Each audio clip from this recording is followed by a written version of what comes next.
It's really nice to meet you all. My name is Emily Einhorn. I'm a proud member of the Smol Emuni Planning Committee. I'm originally from Cleveland, Ohio, and have been in New York for the past 4 years working at Encounter programs.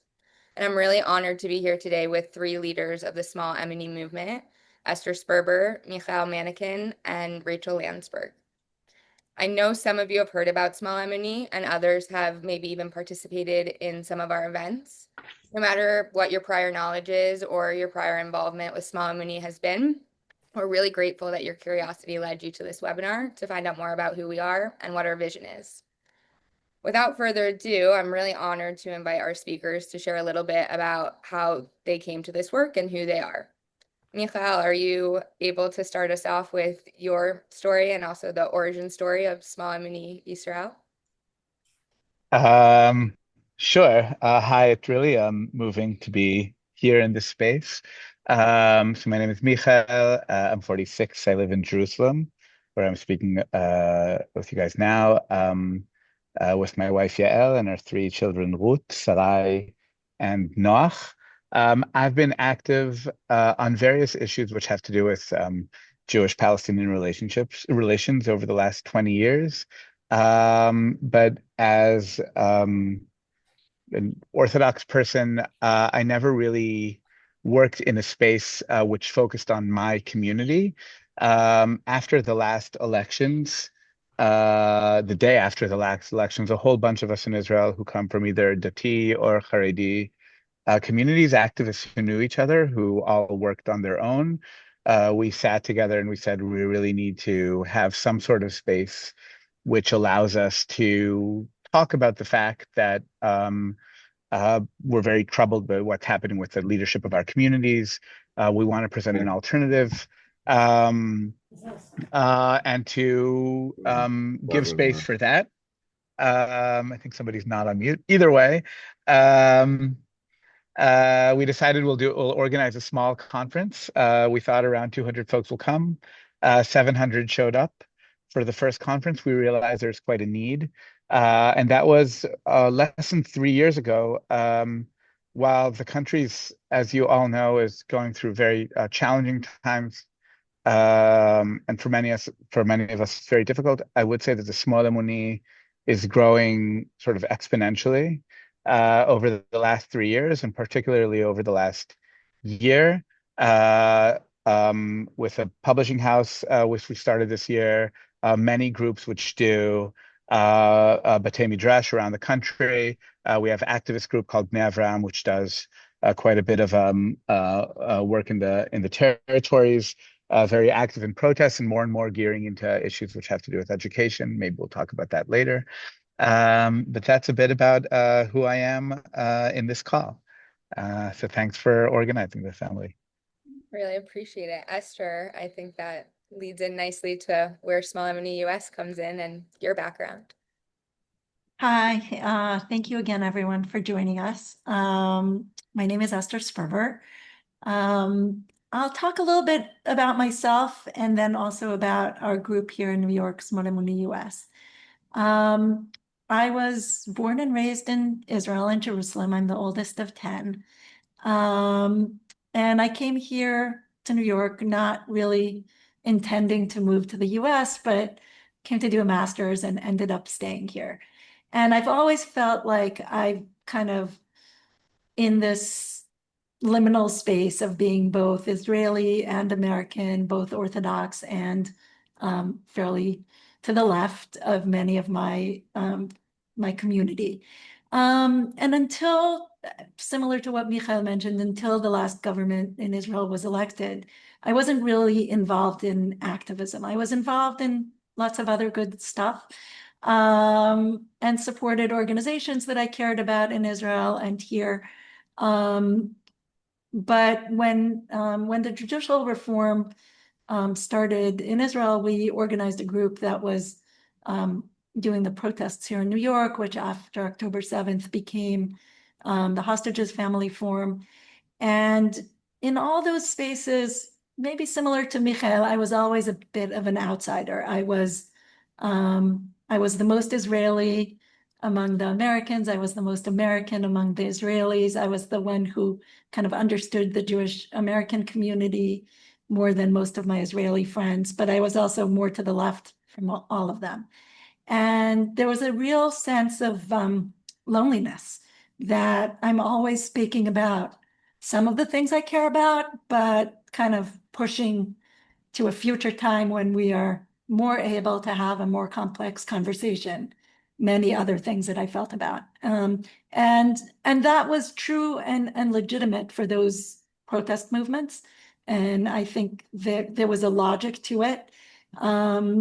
But it also feels like in time of urgency, there's sometimes you're kind of compelled to do more than that. And a group of us, Arnold Franklin, Jonathan Siegel, Tirza Leibovich, who was meanwhile moved back to Israel, Adi Malel, and a little bit later, Rachel joined us, started to organize these salon events a year ago in New York. We had a sense that within our Jewish Orthodox community, in our schools, in our synagogues, and in other communal situations we were in, there was a conversation that couldn't take place. I think many of us feel like we care and love Israel very deeply, and we're also very concerned and alarmed and horrified by some of the things that are happening there, and feel that as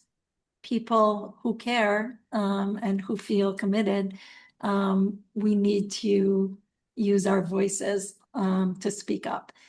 And then in addition to kind of the Israel aspect of it, I think there's also a sense that the language in which the Orthodox community has kind of shifted to speak about nationalism and power has changed, and that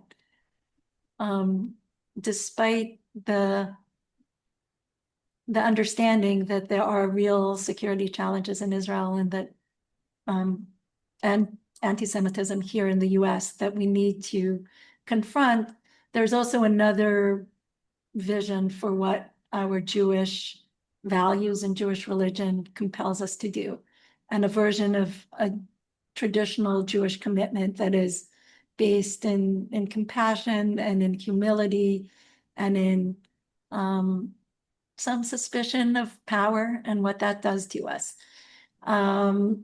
So after those kind of salons started, we realized that there was really an audience for this.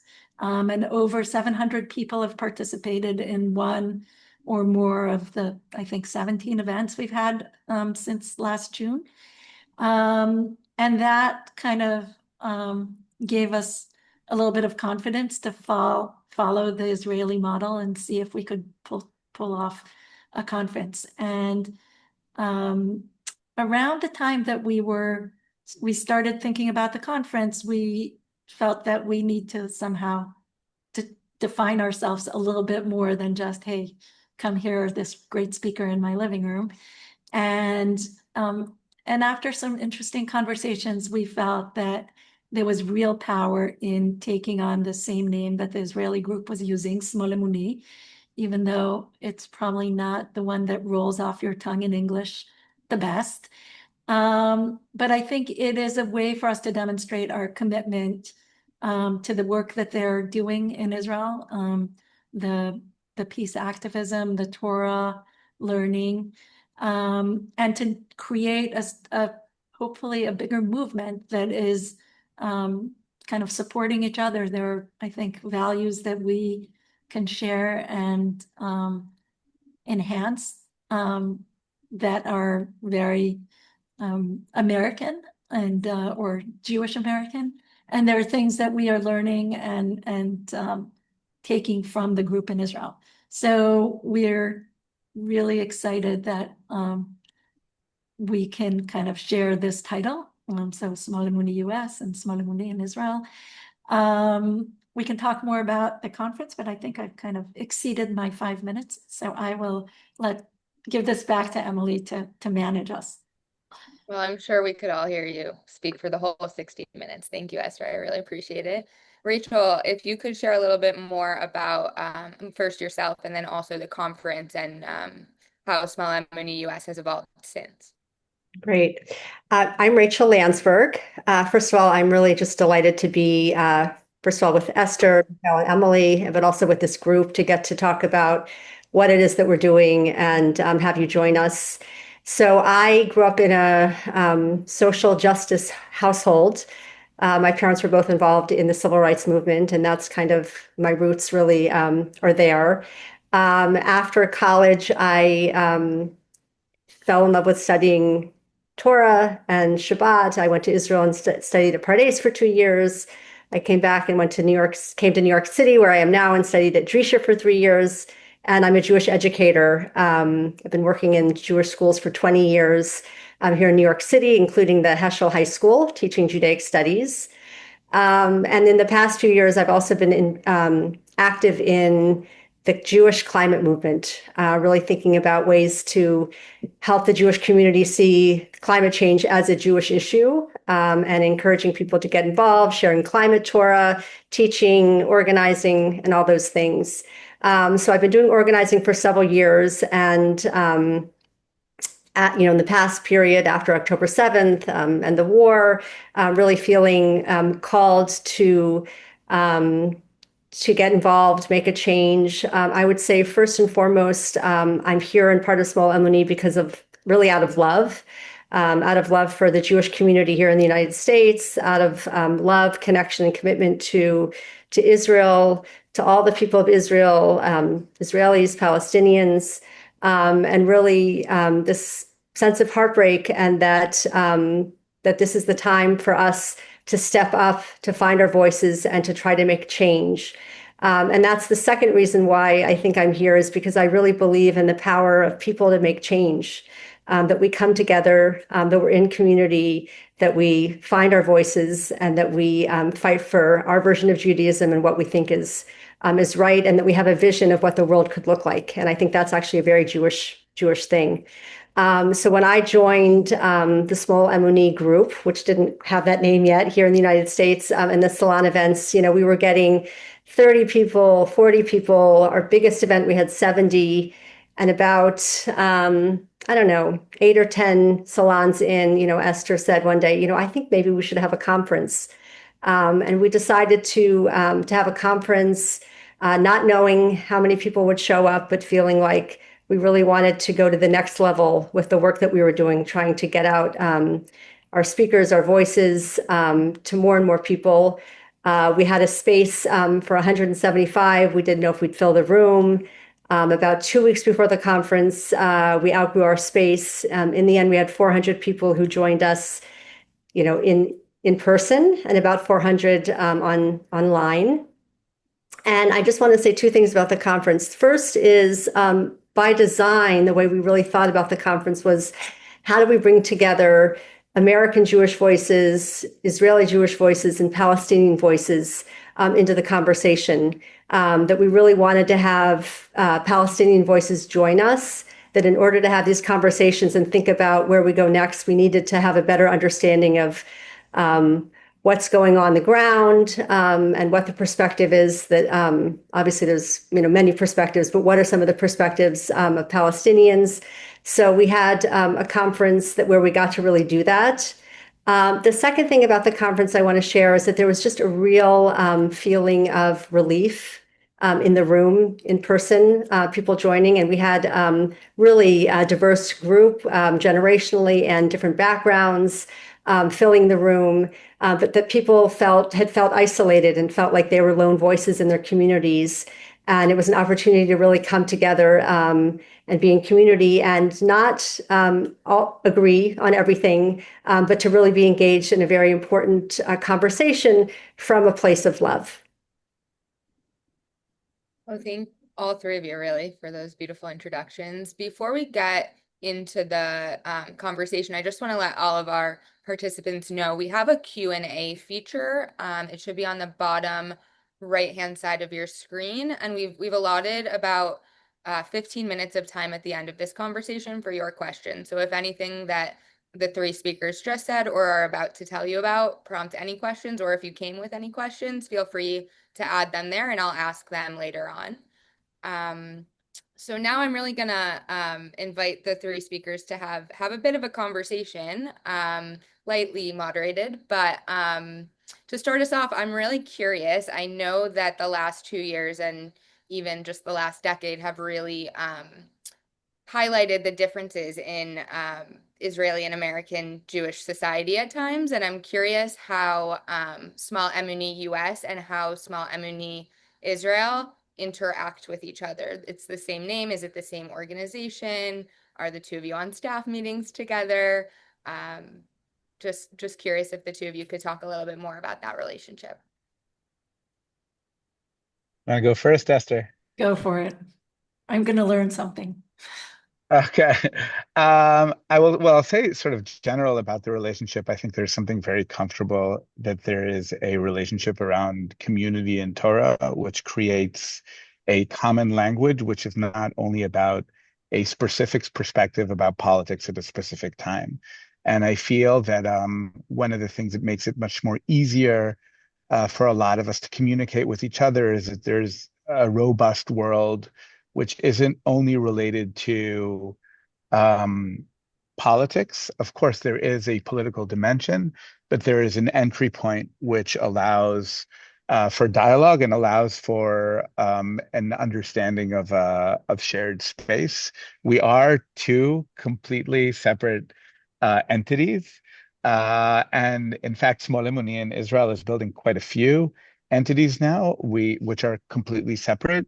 So it's not like one NGO, just like if you think about various types of religious movements, they don't have one NGO, but they're defined more as an identity marker. And I think what that forces us in the positive to do is to just have a lot of conversations with each other. So there's like everything Israeli, there are a bunch of WhatsApp groups. And we're really fortunate that the American Smol Emuni folks are with the Israeli Smol Emuni folks sitting on the same WhatsApp, having conversations about things happening both here and also there. And I think that relationship will develop over time. And maybe I'll mention that while obviously US and Israel are central to the Jewish world, they're not the only ones. And there are sort of the beginnings of Smol Emuni starting to happen in UK and Italy and other places. So we imagine this conversation will go further still. Yeah, so I would concur. And I want to add that I think, when people ask, okay, what is your relationship? Are you friends of Smol Emuni Israel? And I think we both agree that that's not really the model we're looking for. We're not like the fundraising arm of Smol Emuni Israel, although we would love to help as much as we can. And I think all of us should kind of help in various ways, support the work that they're doing in Israel. I think what we both imagine, Mikhael and I, in our groups, is really a bigger movement that can create an identity that is comfortable, that this catchphrase or will give people a way to easily identify who they are and some kind of constellation of values. And of course, that takes a bit of a different flavor in different places. And so, and will hopefully also evolve over time, right? So right now, there are urgent matters that we're, the most preoccupied with. But maybe in 10 years, there'll be other things that will come to the forefront, where hopefully some of the current ones have subsided, and perhaps we'll be focusing more on other values that are part of this constellation of things that I think we hold deeply and believe in. I do think there are also, as much as we're separate organizations, I think we're also looking for many ways in which we can collaborate. And so I think there are speakers from Israel who come and speak with us, and there are people from here that are going to participate in the Israeli conference. And I think we bring slightly different views, which are really a positive thing. One kind of, I think we'll talk a little bit more about some of our other programs, but one of the things that just happened in the last few days is we had this kind of joint conversation about putting out some kind of letter condemning the settler violence in the West Bank and the killing of 2 Palestinians last week. And it started with a text that one of the Israelis wrote, and I used, the holy ChatGPT to translate, and then re-edit it to sound more like what I felt would be the right voice. And then we put it out first to a kind of select group in the US and then to a much wider group in both countries. And I think having names of prominent rabbis from these different communities sign a shared letter condemning something that we all feel is horrific is much stronger than having this come from one location or the other. And I think it also affirms this notion that there is that there's a collaboration of kind of equal partners between the Jewish community in the US and the Jewish community in Israel. I think there's a lot of often sense that we in the diaspora should kind of silently support what is happening in Israel. And I think that's both unhealthy and unfair. And I think caring about each other's communities should be part of this dialogue that we're hoping to create. Can I just add one more thing, if that's okay? Part of this is also about structural and formal institution building, and I want to sort of put that out there. We belong to a lot of the same movements and institutions. When folks finish high school who come from Orthodox communities, but not only, they come to Israel for a gap year. There are these programs that they come to. A lot of young Israelis end up finding themselves learning in places like Hadar and Drisha and other places. And there is already a relationship. And I think, we say a lot of times in Israel, in sort of our world, that every generation has its sort of like more peace-seeking religious community. If it was Oz Shalom or Meimad or parts of Poalei Agudat Israel or Brit Shalom, and a lot of people that I find sort of very dear in my educational in my sort of education. But what we've been notoriously poor at is the institution building level. So it always ends up being sort of this beautiful symbolic project, which happens for a couple of years and then moves on. And I think one of the questions we should be asking, and definitely I ask as a parent, is how do I make sure my kids get education, which is closer to where I am now? And I think a lot of us who are thinking about those questions communally, institutionally, are living in different parts of the globe, but are really asking similar questions. And I think those answers can really benefit from like a holistic perspective. Well, I think that really tees us up nicely to talk about some of the projects and the entities you were speaking about in Israel. If you could kind of bring us behind the curtain and tell us what Smol Emuni in Israel is up to. Sure. So there are quite a few, and it's really a situation. I'm not going to be sort of like romantically optimistic right now in the larger sense, and these last 2 years have been incredibly difficult and painful.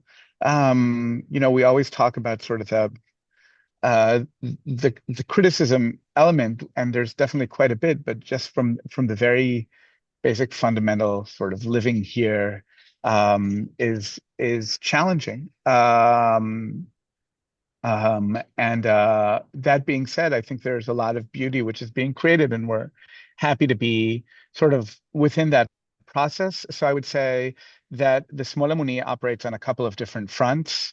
We realize that there's nothing that can happen in a religious way without serious Torah. We have a publishing house which has published so far, which started in the beginning of the year, has published so far 4 books which include a series of drashot, or two series of drashot, one on the war and one which I put out on Megillot. We have a booklet for soldiers, an ethical manual for soldiers called Shmirat Nefesh, or Preservation of the Soul. And we just put out a book of articles of the Rav Amiel, who was a rabbi in the 1930s in Israel, chief rabbi of Tel Aviv, who wrote, I think, really important Torah on nationalism in general. We're working on a couple of books to come out soon, pieces by Rav Kook, Rav Ben Amozeg, and others. And there's quite a few Batei Midrash. So I'm sitting here outside this beautiful place. I'm actually sitting in, I'm going to turn this around. This is Levi Eshkol's house, formerly a former prime minister. I'm sitting here because there's a Beit Midrash happening upstairs of folks in their 20s. They're actually, I think, learning Rosenzweig tonight, a project called Hashem Yichud. But also we have something called the Midrash Emunit, which is a 3-week immersive program that happens twice a year. That's on the Torah element.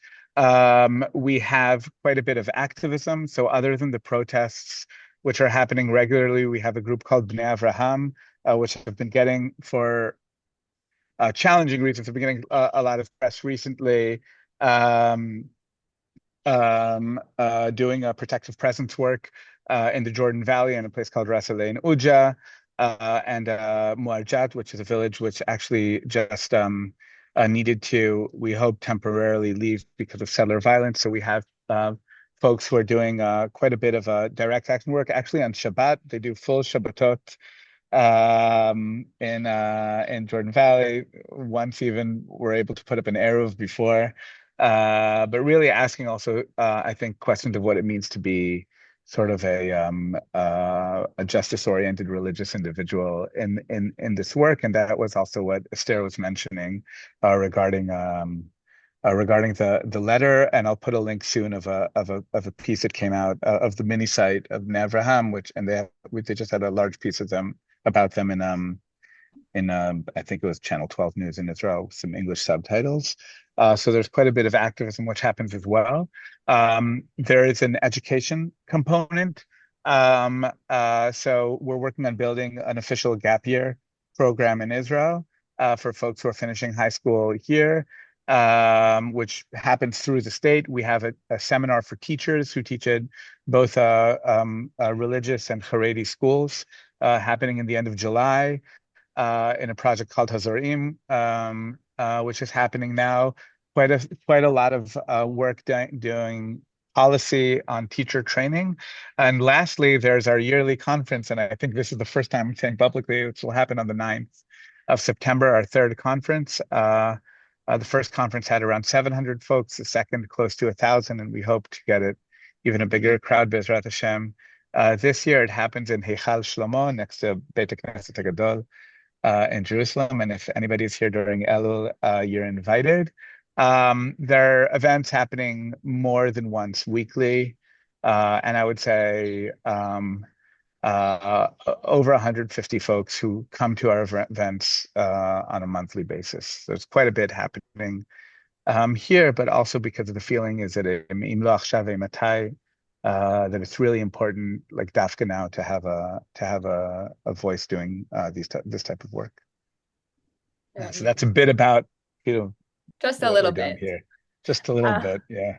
Mikhael, quickly, we're gonna save the Q&A for the end, but a few people are curious, where can they find that booklet for the soldiers? Is that on your website? So I'll put up a link on the website. We actually just finished. We hand them out primarily to soldiers in yeshivas. If you have a son or daughter in a yeshiva and a midrashat, chances are it's hanging around in the bookshelves. Most of them are handed out to soldiers mamash. So we already handed out 1,500 books, so quite a few. But I'll put up a link to a website, and you can order through there. There's an incredible publishing house in Israel called Blima. I'll put their link on here as well. And we work through them publishing all our books, and I know they send books outside of the country as well. So you're welcome to look at their catalog and our books as well. Thank you. And just to add to that, some of the things that Mikhael mentioned, the writings of Rav Amiel, this booklet, and some of the other work, we are hoping to be able to together translate some of those into English. We're talking about what makes the most sense as a published book of essays or particular rabbi, and hopefully we'll be working on that in the next few months. Amazing. Well, that really leads us nicely into what else you're working on, Esther and Rachel, for US side of things. Rachel, do you want to take that? Yeah, I can do that. So we're really thinking about our programming in three ways. How do we create and foster community? How do we support and develop leadership? And how do we share Torah? So some of the things that we're doing, we're continuing on with we're calling them salon events that are happening in New York City. Our new thing is that we are recording them and we are putting them up on our website. So if you're not local, check out our website, and we're starting to do some hybrid events and some Zoom events like this webinar. Secondly, and actually check out our website to see some of the really phenomenal speakers that we have had up till now. In addition, we are encouraging the creation of Smol Emuni chapters in other cities. Los Angeles had its first event about a month ago, and we welcome people who are interested to be in touch with us, and we can help think through how to get that started. But we'd like to have people have local communities, conversations, a space to be together as we grapple with these issues. Another thing that Mikhael mentioned and that Esther's working on is a gap year fellowship in Israel. So for United States students who are in Israel for the gap year, I'm having a supplemental program that meets maybe every month where students can have Torah taught from a different perspective, as well as other kinds of programming, hearing from Smol Emuni peace activists who are working on the ground to get a fuller picture of what's happening. So that's in the works. We're starting a rabbis group here in New York City, although it'll be on Zoom, so it is throughout the country, giving a safe space for rabbis who are leading our community, either in pulpits or in yeshivas and different educational institutions, giving them and us a space to learn Torah together, and then also really talk about what are the challenges of leading during this moment? What gets hard? What are people trying? What are the successes? And like our conference kind of created a community where people could feel, not as isolated. We hope that the rabbis group will also provide a space for rabbis to have a sense of community. What else? I think that's about it. Also, translating and circulating Divrei Torah, which we talked about, and working with the publishing in collaboration with Smol Emuni in Israel. I love that both of you kind of ended the list with, yeah, I think that's just it. And you both have such ambitious projects that are happening. And it really does. It brings me to the next section of our conversation, which is all about hope. Which really sometimes can feel like a trite and overused word, especially during a time where it feels like there isn't a lot. But I will say firsthand, having worked with all three of these people, them and their presence in our community and what they're building gives me a lot of hope. And so I'd really just like to ask Esther and Mikhael to share a little bit about what their hope is for the religious communities in both Israel and America, coming mostly from the work that Smol Emuni is partaking in.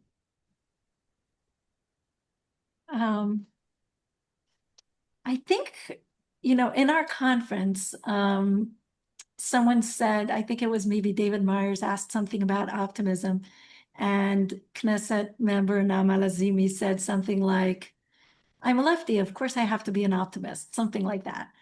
And I think that's even more true as like someone who feels like they're led by their Jewish tradition and Jewish commitment. I think we're kind of tasked to have some kind of hope. I think once in a while I say to myself, it's only been a very short time that we thought that the forces that rule should align with our values. It's not like most of our history was like that.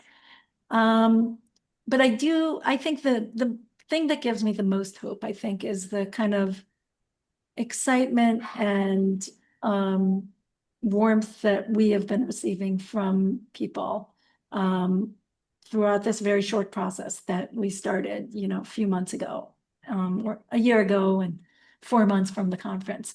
We've really gotten kind of a flood of emails from around the world, from people in different ages and different religious denominations and different affiliations, kind of like thanking us and asking how they can get involved. And to me, that's, a sign that we have touched on something real, that we've exposed a real need within the community, and that we have started to articulate a way to address this need and this challenge. I'm always kind of challenged by this question, and particularly now. I know there's a space always on a panel where one is asked about hope in the end. And I think it's also important for me to be honest and say that I don't wake up necessarily hopeful many days or most days. There are incredible challenges at our doorstep, and I think some of the things happening now will take decades to heal, and we haven't started the healing process yet. So I have this awareness um, of that, as well as recognizing that this conversation is a great privilege, but there are many sort of in this beautiful holy land between the river and the sea who don't have those privileges that I do. That being said, I do feel that I have an incredible sort of zchut to be active in this conversation. Here, I very much identify with Esther and the fact that we have the freedom and ability to act and to create and to educate and to teach and to learn in a way that not all of our predecessors had. And I'm incredibly aware and thankful of that. And I also feel that in that sense, it's less about hope or despair, but more about obligation.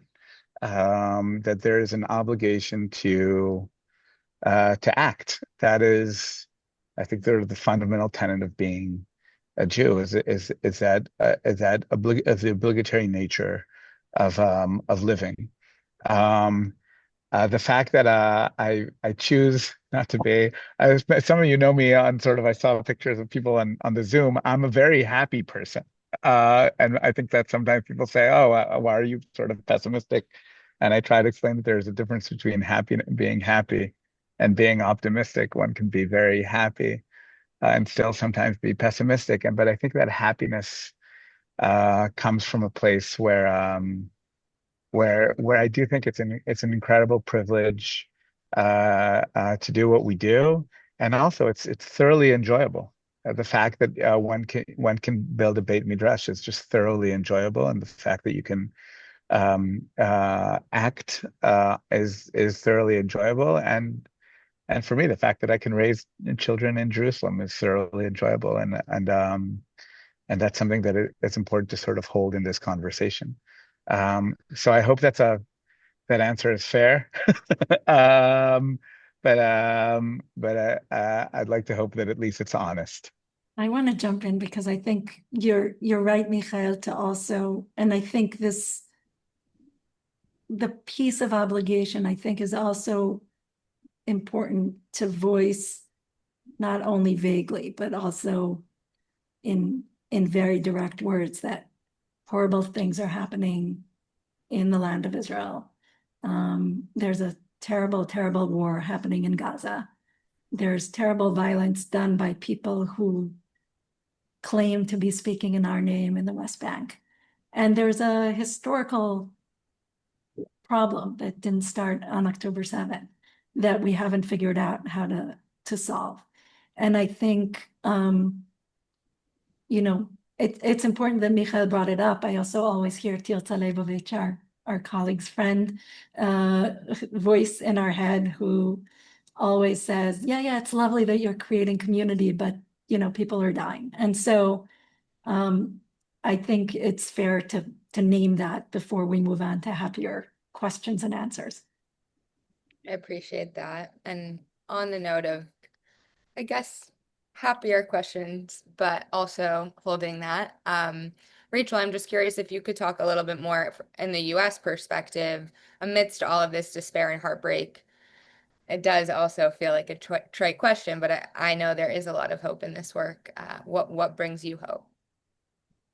I would say as a mother and as an educator, it's been really important to see the younger generation who I think are looking for leadership. They've said openly at the conference that they're looking for leadership from the older generation, that there are voices that are coming forward and are providing leadership, and that in fact our younger generation is actually providing leadership, and that we get to both lead them and follow their lead, and follow them with the demand for a world that looks different. And I think this really is a time for all of us to find what our voice is. How can we lead in this moment where leadership is really needed? How can we join? I'm in my 50s. How can I join, my 19-year-old son in trying to build a world that I would want him to inherit? So I think that is a really hopeful thing for me. And the other thing is just, I guess, this idea of getting to protest out of a place of love, that I care and I love, and that's why I'm raising my voice. And the relationship with Smol Emuni in Israel is really important. And really trying to understand other perspectives has been very important in this journey. And I feel it's hard, but it's also hopeful to get to really open myself up to those perspectives. Thank you, Rachel. We have a number of questions in the chat, so I want to start really with asking about the name Smol Emuni. We were asked about the origin story and also about any kind of thoughts around both aligning with the small and the Emuni portions of society today. I can imagine that was tough, and some of our question askers imagined as well. So curious how that came to be. Sure. Well, so I'll start with the Emuni. It's interesting to see what word bugs who. Emuni, which means faithful. Somebody once told me that faithful sounds Christian, but I I think think I there are. I think everything in English sounds Christian. Anyway, I used to go to a school called Shomrei. I used to go to a show called Shomrei Emuna, and that didn't sound very Christian. But Emuni, the reason we call faithful is partially actually sociological.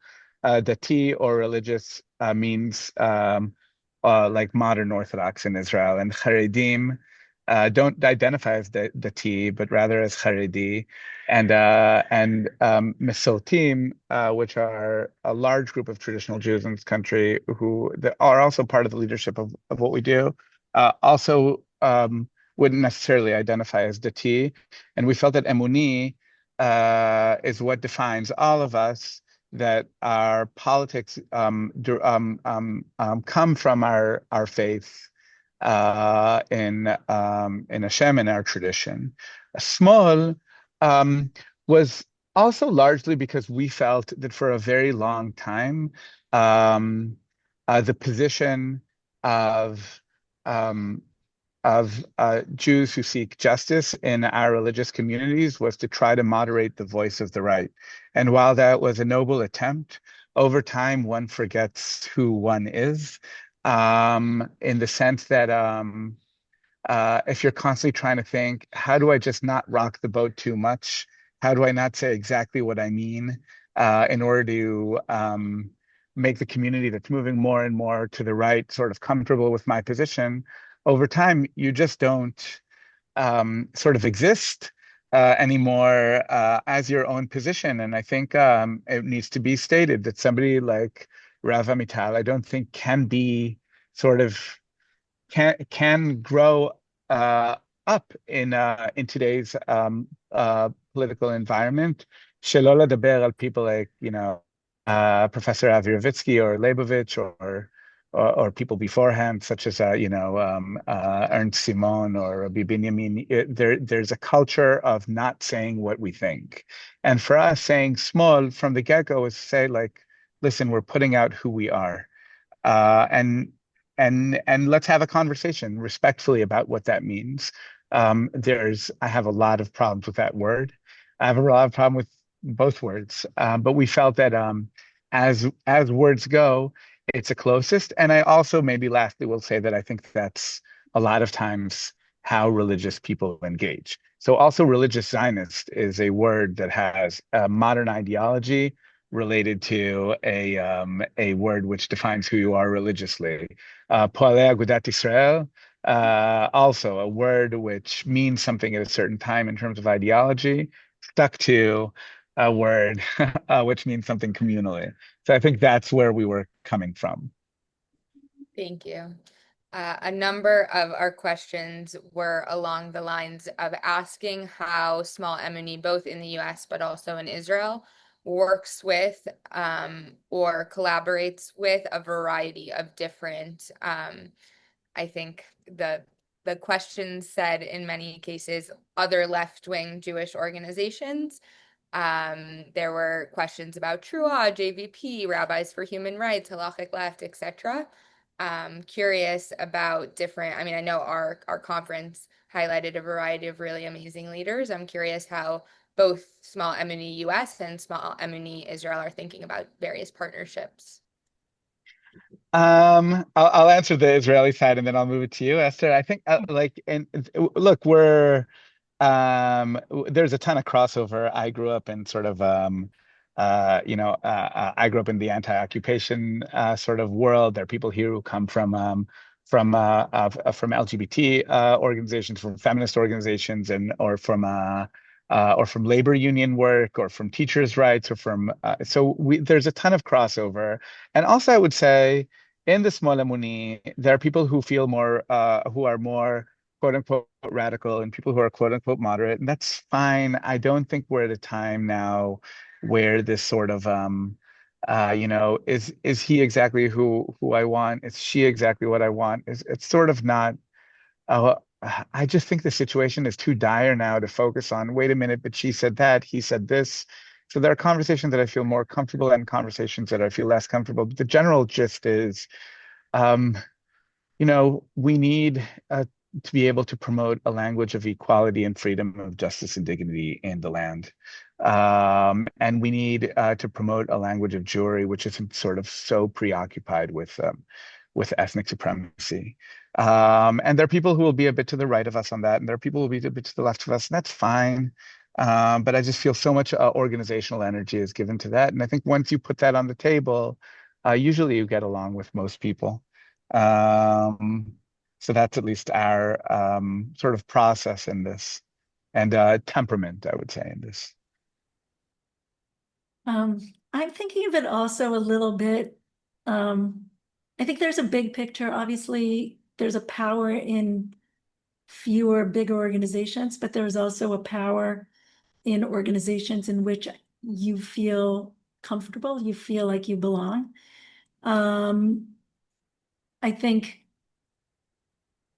I don't know if it's a good analogy, but there's so many good shuls on the Upper West Side, and then there's the shul that I feel most comfortable in. And I have nothing against really any of these other shuls that I don't go to. And if my shul for some reason isn't meeting on some Friday night because our space is taken, then I'll go to another shul. But there is a place that feels the most aligned and in which I feel the most belonging. And I think that is, for me, kind of the motivation for Smol Emuni.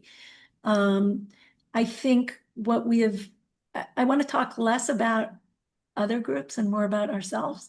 And I think what I feel that we are hoping for, and that we've so far been, I think, successful at, is creating a space in which our community, our friends, who are quite diverse. Not everyone is Orthodox, not everyone is the same age, are able to come together to have honest conversations that are respectful. I think, I was wondering how come some of the speakers we had, who are very challenging to listen to, like Mordechai, who has done this extensive study of war crimes in Gaza, or or Rashid Khalidi, who's Palestinian historian. I think when people are within a community that they feel safe in, and they feel like they belong, they can really be themselves and open up to hearing and speaking up in a way that they can.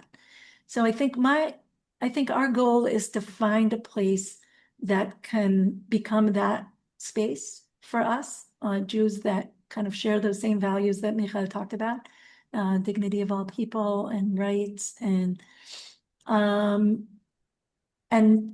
in doing that, kind of impact the larger circles around us, impact the organizations that we're affiliated with or participate in otherwise, like our shuls and our schools and our federations and other groups. I think one thing that was important to us in the conference, and we got a little pushback on, but we felt very committed to, was to invite people who are in these adjacent organizations that we respect and value, to come and be part of the conference and speak.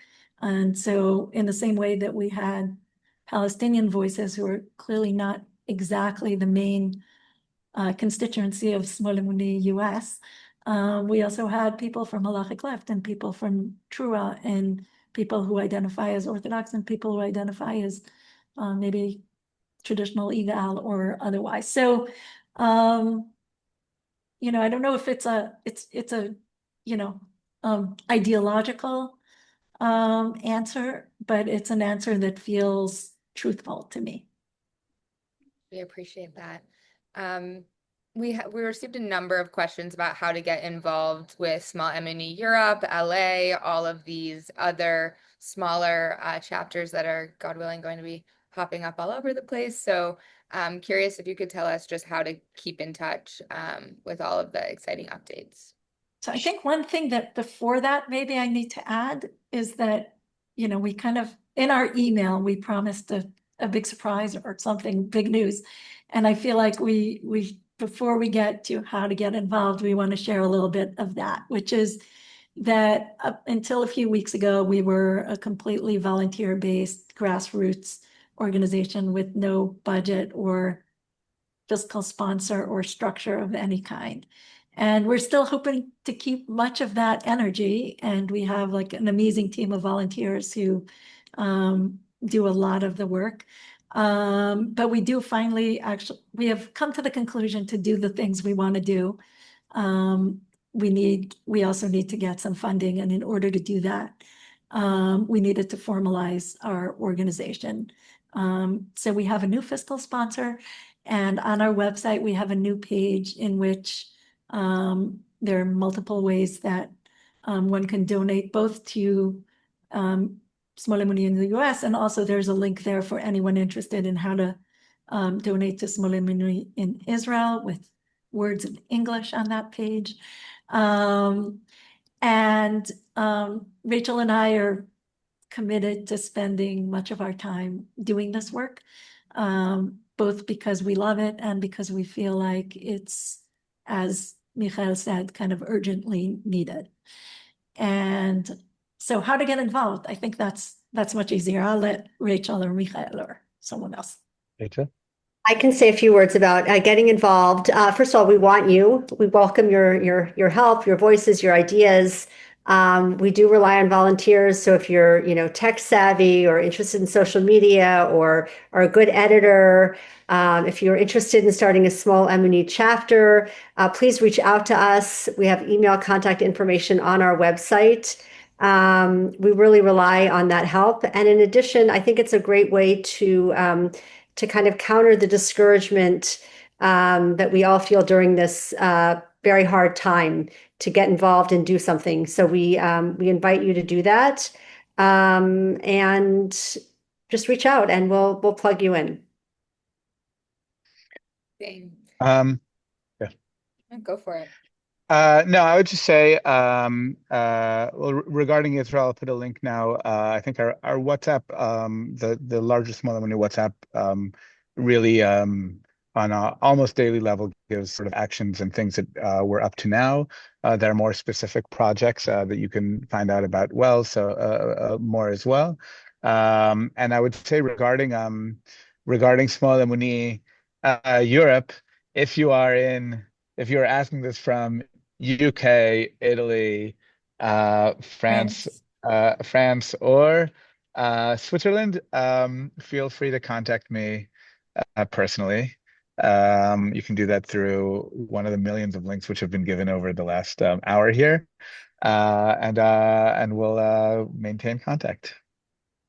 Yeah, I was going to joke that there's a new website called Link Trees, and we had so many links we had to get a link tree. So there are so many ways to get involved. There's the WhatsApp, there's an email newsletter, our website and Smol Emuni Israel's website have a lot of the information, if not all of the information that we have given all of you today. And then there's also social media. So we're on Facebook, we're on Instagram, we're on YouTube, really wherever you can find us. We are, and many of those links have already been sent in the chat, and I believe they will also be sent again momentarily for your convenience. I really just wanted to take the time to thank the three of our speakers. I know how busy they are, and how busy you probably all are as well. So to take an hour out of your time to talk about this is not something we take lightly, and we're really grateful for your interest, and we hope to see you all involved in Smol Emuni, whether it's on our Zooms in the future, whether it's in person, whether it's through volunteering, donating. There are many ways to get involved, and I know personally, especially throughout the last year, it's been a really bright spot in a really dark time. So I'm very grateful to the three of our speakers for making all of this possible, and I'm really grateful for all of you for staying with us for this hour. And of course, also Benjamin, we have to give a massive shout out to the link expert who has been helping make all of this happen behind the scenes. It really can't happen without volunteers like him. So grateful to him and to all of you again. And thanks, Emily. Yeah, thank you, Emily, for actually coming up with this idea and putting it together. Thank you. Thank you, everyone. Bye-bye, everyone. Have a good day.